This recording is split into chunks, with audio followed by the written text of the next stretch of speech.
Truck overturns on new Southern Coastal Highway, traffic being diverted.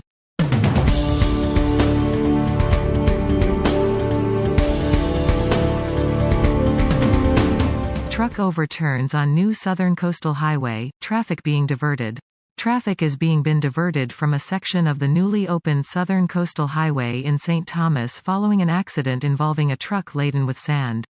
The truck driver and his passenger were injured around 4:30 when the vehicle overturned as the motorist failed to navigate a corner.